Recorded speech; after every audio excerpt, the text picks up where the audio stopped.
आपको हमें तफसीलात से आगाह करने के लिए। और हम बात कर रहे हैं इस वक्त साबिक वज़ीर आज़म और चेयरमैन PTI की गिरफ्तारी नाअहली के हवाले से। हमारे साथ मौजूद हैं नज़ीर लगारी साहब। लगारी साहब, फैसला आ गया, उसके मुसबरात अब देखते हैं आगे मामलात हैं क्या चीज़ें, किस तरह से आगे सियासी मंजरनामा अक्सर बनता नज़र आ रहा है, क्योंकि एक बड़ा फैसला है। बड़ी जमात के बहरहाल चेयरमैन वो थे, शायद अभी तो हैं, कुछ देर के बाद उनका भी नोटिफिकेशन जारी हो जाएगा, इलेक्शन कमीशन कर देगा। तो क्या मंजरनामा सर लगारी साहब बनता देख रहे हैं आप? तो ये कि सूरत बहुत अफसोसनाक है। इस पर कोई जश्न नहीं मनाया जा सकता, ना किसी को जश्न मनाना चाहिए। किसी भी पार्टी के सरबराह का, और जो एक पॉपुलर पार्टी हो उसके सरबराह का इस तरह से नाअहल हो जाना या सज़ा याफ्ता हो जाना, इसको अफसोसनाक ही कहा जाएगा। लेकिन उस पार्टी के सरबराह ने या उस पार्टी, और यहाँ पर एक अहम खबर से आपको आगाह करें कि मुश्तरका मफादात कौंसिल ने नई मरदमशुमारी की मंजूरी दे दी है। ज़रा ये खबर दे रहे हैं कि मुश्तरका मफादात कौंसिल का इजलास वज़ीर आज़म की ज़ेर सदारत जारी था। चारों सूबों के वुज़रा आला और वफाकी वुज़रा शामिल थे। फ़हद चौधरी हमारे नुमाइंदे हमारे साथ हैं। जी फ़हद, आगाह कीजिएगा। तो मंजूरी दे दी गई है डिजिटल मरदमशुमारी की। फ़हद चौधरी से बाकी तमाम जो अरकान हैं CCI के वो इस पर मुत्तफिक थे और वज़ीर आला बलोचिस्तान के ग्रीन सिग्नल के बाद, वोट के बाद इसकी बाज़ाब्ता मंजूरी दे दी गई है। ज़राए ने तस्दीक कर दी है और ज़राए के मुताबिक CCI को ब्रीफिंग में बताया गया कि मुल्क की आबादी नई डिजिटल मरदमशुमारी के तहत 241 मिलियन यानी 24 करोड़ 10 लाख रजिस्टर की गई है और मुल्की आबादी में सालाना ग्रोथ जो है वो 2.55% रिकॉर्ड की गई है। सबसे ज्यादा आबादी की ग्रोथ जो है वो बलूचिस्तान में हुई, जो कि 3% से जायद है। इसीलिए वज़ीर आला बलूचिस्तान का हतमी मौक़िफ़ सुनने के लिए इंतजार किया गया, इजलास में वक्फा किया गया और अब इजलास खत्म हो चुका है। वज़राए आला वज़ीर आज़म हाउस से रवाना हो चुके हैं। जी ठीक है, फ़हद हमें तफसीलात से आगाह कर रहे थे। तो एक बड़ी खबर है कि वज़ीर आज़म की ज़ेर सदारत मुश्तरका मफादात कौंसिल का इजलास ख़त्म हो गया और नई मर्दी जो डिजिटल मरदमशुमारी पाकिस्तान की तारीख में पहली बार थी उसकी मंजूरी दे दी गई है। बलूचिस्तान के पहले कुछ तहफ़्फ़ुज़ात थे, लेकिन उसके बाद अब बाकायदा तौर पर यह मंजूरी दे दी गई है। नज़ीर लगारी साहब हमारे साथ मौजूद हैं। लगारी साहब, बड़ी खबर है, 24 करोड़ 10 लाख की आबादी है और 2.55% ग्रोथ है। तो अब मरदमशुमारी की मंजूरी हो गई है। अब तो सर मामलात नई हल्काबंदियों की जानिब जाएंगे, आइन के तहत, कानून के तहत, दस्तूर के तहत जाने चाहिए और इस काम को जल्द अज जल्द निपटाया जाना चाहिए। ये ना हो कि इसके लिए आप 6 महीने लगा दें, 1 साल लगा दें, 2 साल लगा दें। सर इलेक्शन कमीशन तो कहते हैं ना 4 महीने तो वैसे ही हल्काबंदियों के लिए चाहिए, फिर एतराज़ात के लिए 1.5-2 महीने। तो सर ये तो ज़ाहिर है ताख़ीर हो रही है, लेकिन जो भी सूरत हाल है वो इसको खुशकुन नहीं कह सकते। इलेक्शन वक्त पर होने चाहिए थे और इसके अलावा और क्या बात कही जा सकती है। हम कैसे कह देंगे जनाब आप इलेक्शन मुलतवी कर दें या इलेक्शन आइन के तकाज़ों के मुताबिक ना कराएं। लेकिन एक ये आइन का तकाज़ा आ गया और इसमें नाअहली है साबिक़ हुकूमत की और मौजूदा हुकूमत की। जब जिनके सर पर इलेक्शन खड़ा हुआ था, क्या उन्हें अंदाज़ा नहीं था कि नई मरदमशुमारी जो है इसके बाद इन्हें नई वोटर लिस्टों और नए जो है वो हलकों की ज़रूरत पड़ेगी। और दूसरी बात यह है कि ये जो अभी मरदमशुमारी का नोटिफिकेशन जारी किया गया है जी, मुराद अली शाह साहब ने दस्तखत कर दिए। मुराद अली शाह साहब को एतराज़ था हमेशा वो एतराज़ करते रहे कि जनाब मुझे इस मरदमशुमारी पर एतराज़ है। ठीक है, बाकी सूबों के वज़राए आला कह रहे हैं, जो भी कह रहे हैं उन्होंने कह दिया। लेकिन मुराद अली शाह साहब को यहाँ सेमिनार हुआ, हम उसमें मौजूद थे, वो कह रहे थे कि उन्हें इस मरदमशुमारी पर, इसके तरीक़ेकार पर, इसके अंदाज पर, सब चीज़ों पर इख्तलाफ के बाद उन्होंने कैसे बाकायदा साइन कर दिया और मंजूरी के अमल में शामिल हुए। कम अज़ कम उन्हें ये तो कहना चाहिए था कि जनाब कोई सेलेक्ट कर ले इलाके और दोबारा वहाँ काउंटिंग करा दें, पता तो चलेगा क्या है। अगर मैं ये कहूँ कि मेरे घर के आगे किसी भी किस्म का मरदमशुमारी का नंबर नहीं लगाया गया है तो इसका मतलब मुझे मेरा घर शुमार नहीं किया गया है। और मैं ये फैक्ट बता रहा हूँ, अगर मेरा घर शुमार नहीं किया गया तो मुझे शुमार नहीं किया गया, और मुझे शुमार नहीं किया गया तो फिर मैं नाम लिस्ट में नहीं होगा, लिस्ट में नहीं होगा तो फिर वोटर लिस्ट में नहीं होगा। अगर ये सूरत हाल होगी तो फिर क्या, कौन भरोसा करेगा, कौन इस बात को कहेगा कि ठीक है। मरदमशुमारी में इस शिकायतें मौजूद हैं जी, पूरे सिंध के अंदर शिकायतें मौजूद हैं, शहरी और देही। हमने यही शिकायतें वज़ीर आज़म से कर रहे थे कि मरदमशुमारी ठीक नहीं है। तो अब वो भी इत्तेहादी थे, उनकी जो शिकायत थी अब मरदमशुमारी कबूल भी हो गई है, अब जब कबूल हुई है तो हल्का बंदियां भी उसी पर होंगी। फिर जाहिर है अब आपके पास इलेक्शन में जाने का कोई रास्ता नहीं है सवाए इसके कि आप इसी मरदमशुमारी के तहत हल्का बंदियां करें और जो है वो वोटर लिस्टें तैयार करें, और आप इसमें वक्त लेंगे। जाहिर है आपके पास ये एक्सक्यूज़ मौजूद है कि मरदमशुमारी तो पहले शुरू नहीं, हमने ही आकर करवाई और इसको पूरा भी किया, तो ये एक्सक्यूज़ लेकर आएंगे, लेकिन बहुत देर लगा दी। और फिर यह कि इस पर एतराज़ात मौजूद हैं, इस पर एतराज़ात बलूचिस्तान में मौजूद हैं, इस पर एतराज़ात खैबर पख्तूनख्वा में मौजूद होंगे, सराइकी बेल्ट में मौजूद हैं, बहुत वसीह पैमाने पर हैं, और लोगों को काउंट नहीं किया गया, लोगों की सही गिनती नहीं की गई। असल शिकायत ये होती है कि जब चीज़ें चली जाती हैं और लोगों को शिकायत पहुँच होती है। आप जब ग्वादर यूनिवर्सिटी लाहौर ले जाते हैं तो फिर लोग कहते हैं कि आप वसाइल को भी लाहौर लेकर जा रहे हैं और आबादी का ज़्यादा दबाव वहाँ दिखा रहे हैं। यानी पिछली मरदमशुमारी में अगर कराची से लाहौर की आबादी बढ़ गई है या बराबर हो गई है तो फिर तो मजाक हुआ ना। हम कहते हैं कि मरदमशुमारी तो ना हुई।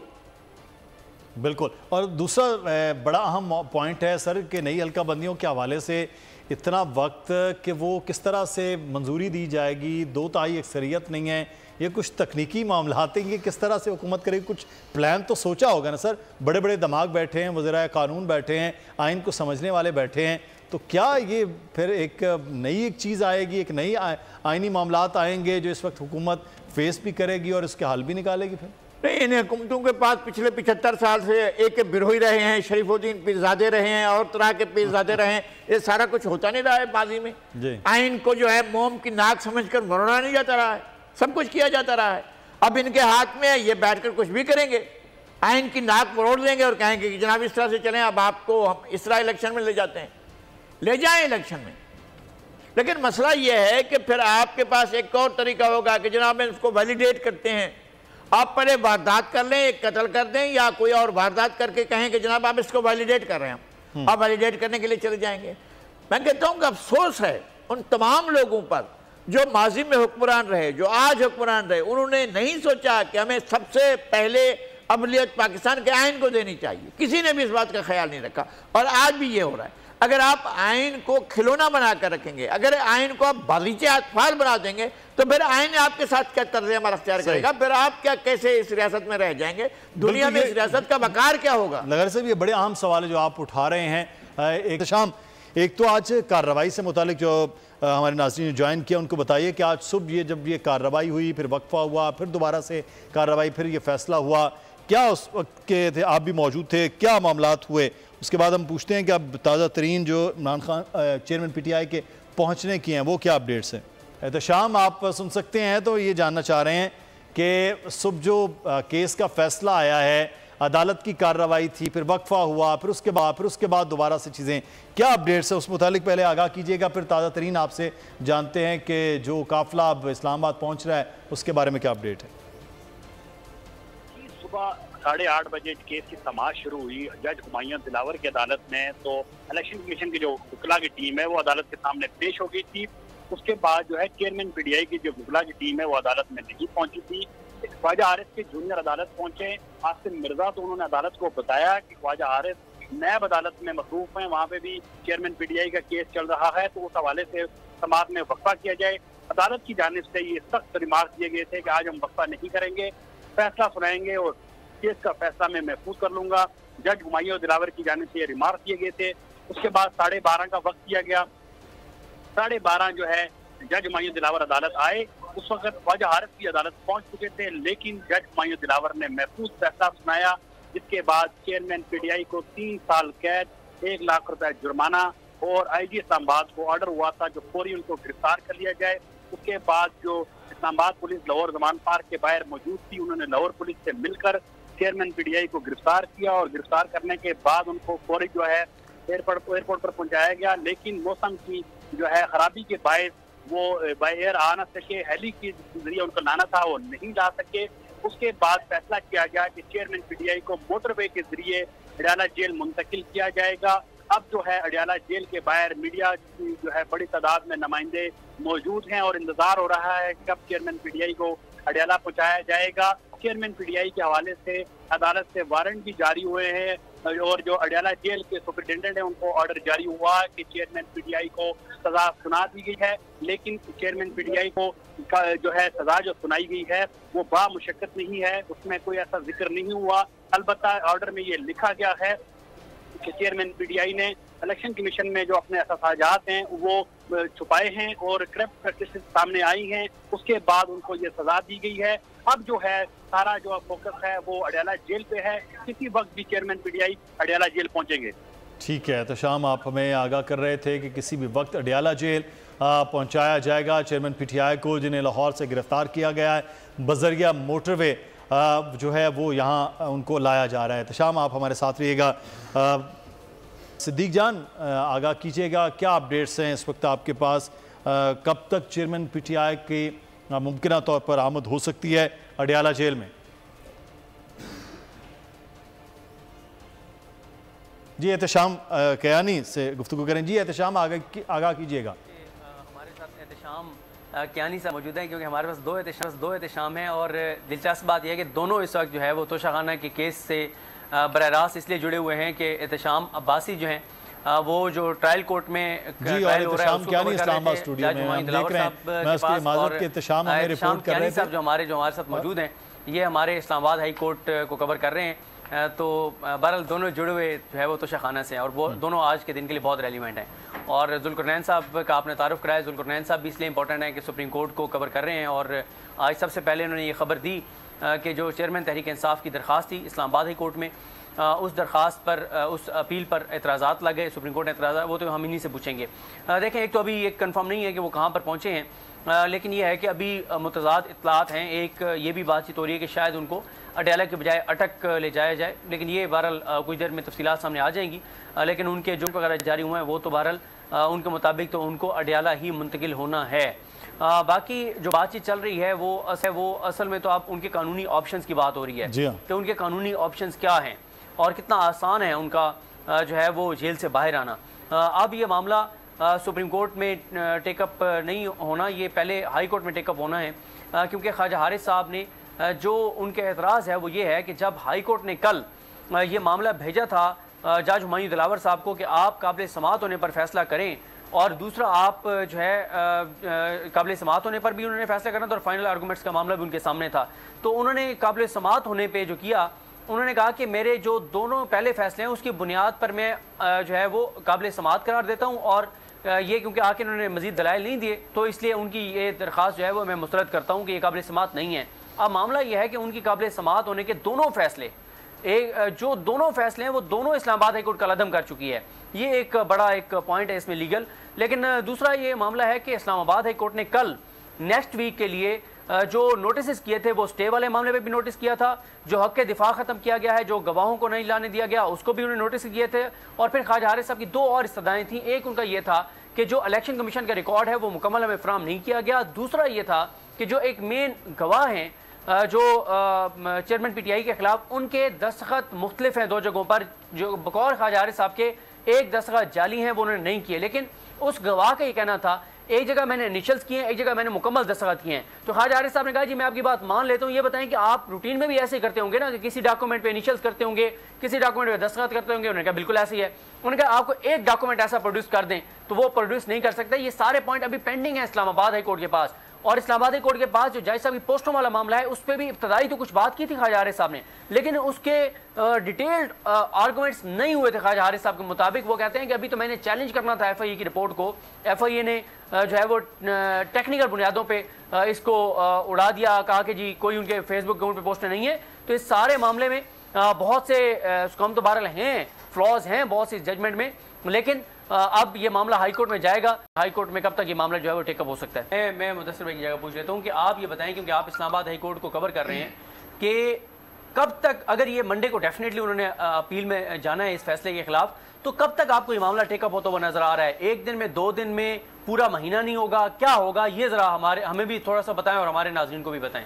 देखिए सिद्दीक भाई, इतना ज़्यादा वक्त तो नहीं होता इसमें। जब अपील आ जाएगी तो उसने अगले दिन नहीं तो 2 दिन बाद उसने टेकअप होना है। जो प्रोसीजरल बात आपको बता रहा हूँ या कानूनी जो तरीकाकार है हाई कोर्ट का, कि 1-2 दिन में केस अगर उस पर एतराज़ात ना हों तो वो फिक्स हो जाता है, और अगर कोई एतराज़ हो तो एतराज़ के साथ पहली समात होती है जिसमें एडमिनिस्ट्रेटिव साइड पे या जुडिशल साइड पे एतराज़ात दूर होते हैं, उसके बाद वो केस फिक्स होता है। तो अब इस्लामाबाद हाई कोर्ट में अपील दायर करने से पहले ख्वाजा हारिस साहब को अगर वही दायर करते हैं तो उनको वर्कआउट करना पड़ेगा, बहुत सी अदालती नज़ीरें निकालनी पड़ेंगी, पुराने अदालती फ़ैसले जो होंगे उनकी बुनियाद पर अपील में जाना होता है। तो इससे पहले चूँकि मियाँ नवाज शरीफ और मरियम नवाज के केसेस में भी इन्होंने ये अपील दायर की थी, तो ये तकरीबन 10 दिन का वक्त, अगर मैं गलत नहीं बता रहा तो तकरीबन इतना वक्त उन्होंने अप्रॉक्सीमेटली लिया था और उसके बाद अपील आई थी। तो अपील की तैयारी के लिए उन्हें वक्त तो चाहिए होगा, अब देखना यह है कि वो कितनी जल्दी आ सकते हैं हाई कोर्ट में। दूसरी बात यह है कि हाई कोर्ट में जब ये मैटर टेकअप हो जाएगा, अगर हाई कोर्ट इस पे नोटिस जारी करती है तो नोटिस जारी करके वक्त दिया जाएगा दूसरे फरीक को और उनसे जवाब तलब किया जाएगा। तो तकरीबन इसमें 2 हफ्ते का वक्त दिया जाता है, 2 हफ्ते ना भी हो तो 10 दिन तो मिनिमम उसमें वक्त होगा। तो ये इतना अर्जेंसी के साथ अब उस तरह से आगे बज़ाहिर नहीं चल सकेगा जितनी जो इससे पहले केसेस अपीलें लगी थी चेयरमैन पीटीआई की, उसमें हाई कोर्ट ने दोनों बार रिमांड बैक या ऑर्डर सेट असाइड करते हुए। ये मैं थोड़ा सा आपको मजीद इस पे बता दूं कि जज हुमायूं दिलावर साहब की जो खुद एतमादी थी वो कुछ हैरान कुन थी कि उनका एक फैसला सेट असाइड हुआ, दूसरा सेट असाइड हुआ, तो तीसरी बार उन्होंने कहा जी मैं उन्हीं पे रिलाई कर रहा हूँ, ये रिलायंस नहीं हो सकती थी, आपने जो ऑर्डर किया था वो सेट असाइड हो गया था। ये मैं इसको इस तरह से कहूँगा, it was blatant mockery of the judicial system कि ये आप तो मजाक बना रहे हैं कि आपके एक ऑर्डर को जो एपलेट फोरम है उसने सेट असाइड कर दिया, ये कहा कि ये ऑर्डर जो है ये कानून के मुताबिक नहीं है, तो आप उसी पर रिलाई कर रहे हैं। एक बार फिर एहतशाम साहब, ये तो अब जाहिर है मामला दोबारा अब हाई कोर्ट जाएगा और हाई कोर्ट इस पे जो भी उनका फैसला आएगा वो हम देखेंगे।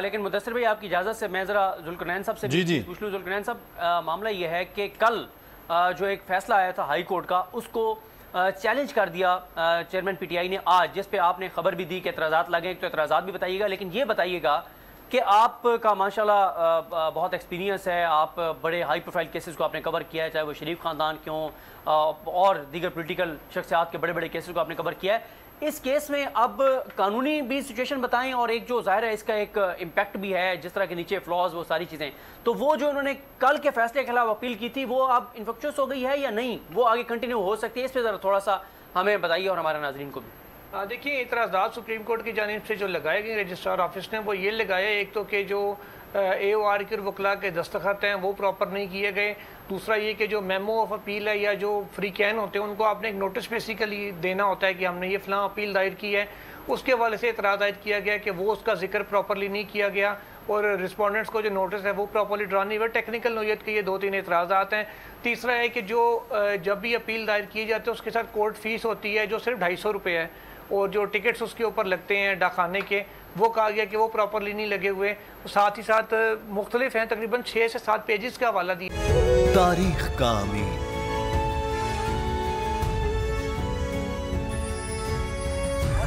आजादी की अलामत,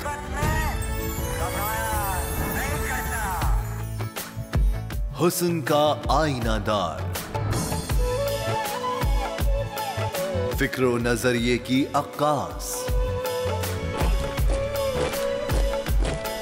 सरफराजी का गवाह, यानी हम सब का निगहबान पाकिस्तान।